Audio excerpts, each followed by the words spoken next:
BMW doesn't really make mistakes, but if there's one model that doesn't sell quite as well as all the rest, it's the 5 Series GT. Its raised ride height and big boot and awkward styling mean it didn't go down very well in the UK.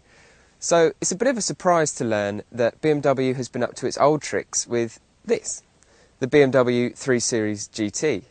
This time around, BMW is promising the 3 Series GT mixes all the practicality of the touring with the sharp handling and sleek styling of the saloon. It's longer, wider and taller than every other 3 Series, making the GT the most spacious and practical car in the range. All GTs come with an electronically powered tailgate, and this one has a fancy hands-free system where you just kick your foot under the bumper and it will open automatically. Really good for if you're carrying bags. And inside is a 520 litre boot, which is 25 litres more than even the Estate. There's all sorts of hooks and nets and everything, and you can fold the seats down really easily by just pulling one of these levers. And then if you get in the back seats, you'll notice that there's a whole lot more room in here than there is in the saloon and the touring models. And that's because the wheelbase is about 110mm longer, which frees up an extra 70mm of knee room. And I'm 6'1", and that seat in front is set up for me as well, and you can still see there's a huge amount of room. The product manager for this car told me that it's as much as a 5 Series, maybe a bit more, and almost on a par with the 7 Series.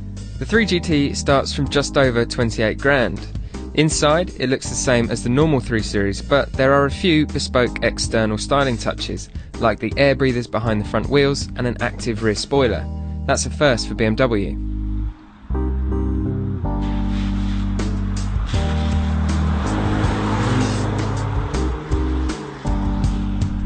Now, don't let things like an active rear spoiler convince you that this is a real performance car.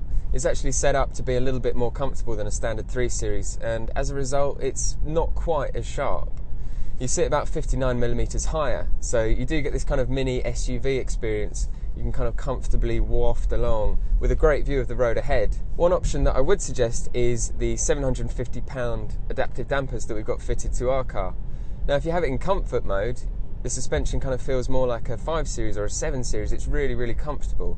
And then you can stick it into sport mode and everything immediately sharpens up, so the steering becomes a bit heavier and more responsive, and the throttle sharpens up straight away. That's when it feels most like a 3 Series saloon, and that's a really, really good thing.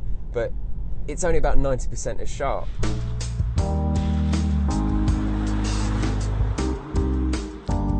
The BMW 3 Series GT is great in a lot of different ways. So the question isn't really, is it any good, but should you buy one? The 3 Series GT is in a class of its own. Yes, you could put forward the A5 Sportback as a competitor, but that's nowhere near as spacious.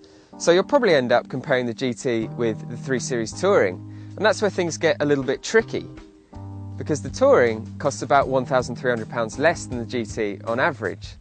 So perhaps it's better to think of the GT as more of a 5 Series, but a cheaper 5 Series. After all, it has just as much space and it's just as comfortable. And if you start to think of it like that, then the 3 Series GT really does start to make a lot of sense.